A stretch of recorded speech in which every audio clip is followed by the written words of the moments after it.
Inmortalidad. He vivido tanto tiempo y sigo sin entender por qué los cangrejos son inmortales. ¿Quién no ha soñado con la inmortalidad? Cualquiera lo ha hecho, ya no por el miedo a morir, sino porque en parte serás imparable. Pero, ¿qué es realmente la inmortalidad?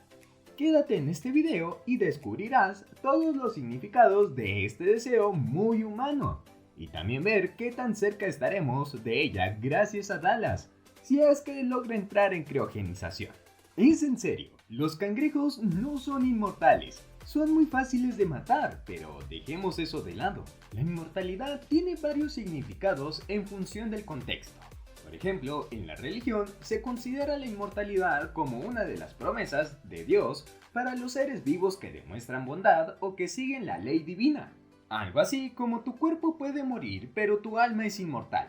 Entonces, en este caso, la inmortalidad es lo que va después de la vida, el cielo para los cristianos, en otras palabras, la reencarnación para el hinduismo y el budismo, o la inmortalidad del espíritu a través de las prácticas taoístas. Es muy curioso, ¿no? Aquí tienes que morir primero para ser inmortal. Bueno, ahora que lo veo, lo muerto no se puede matar, entonces, ¿por qué existe la palabra rematar? Misterios de la vida, supongo. Por parte de la filosofía, es prácticamente la misma definición. A partir del pensamiento escolástico, especialmente de Tomás de Aquino, se explica que el alma es inmortal y sobrevive a la muerte del cuerpo. Pero su destino no es vagar infinitamente por ahí, sino que tiene que volverse a unir con el cuerpo humano. En pocas palabras, la reencarnación es una manera de ser inmortal, solo que sin tener los recuerdos de las vidas pasadas. Y por último, lo que todo ateo quiere saber, ¿se puede ser inmortal según la ciencia? ¿Acaso quieres saber la clave de la inmortalidad? Bueno, es muy simple. Suscríbete a Sevens y serás inmortal. Eso es, caigan como moscas. ¿Digo qué? La verdad es que en términos de ciencia biológica, lo más cercano que podemos tener de ese término es el descubrimiento de distintos mecanismos contra el envejecimiento y estimulando posibles factores que influyen en el alargamiento de la vida.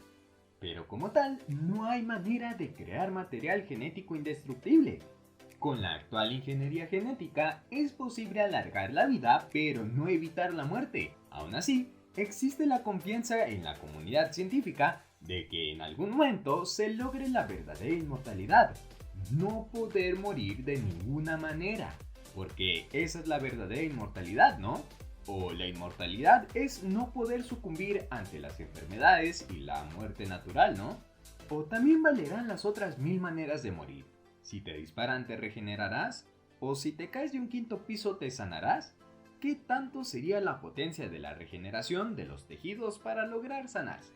En conclusión, todavía faltan siglos para lograr una inmortalidad en el contexto científico, pero cuando lleguemos estoy seguro que a la hora, la sobrepoblación será de verdad un problema. Oh, qué buena frase.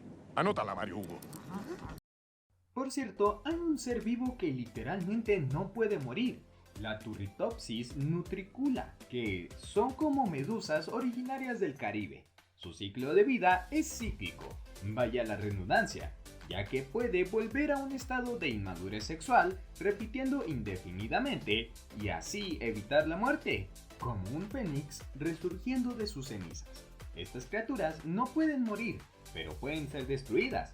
Esto fue todo por el video de hoy. Por cierto, ¿pensaste en la inmortalidad del cangrejo? Esta frase hace referencia a una mitología griega. Una vez, Zeus mantuvo una conversación con un cangrejo, quien le explicó que ellos eran inmortales, porque no caminaban de frente, sino de lado, y así engañaban al tiempo que nunca los hacía envejecer. Creo que Zeus ya estaba volviéndose loco para hablar con un cangrejo. Nosotros somos Sevens y nos vemos hasta la próxima.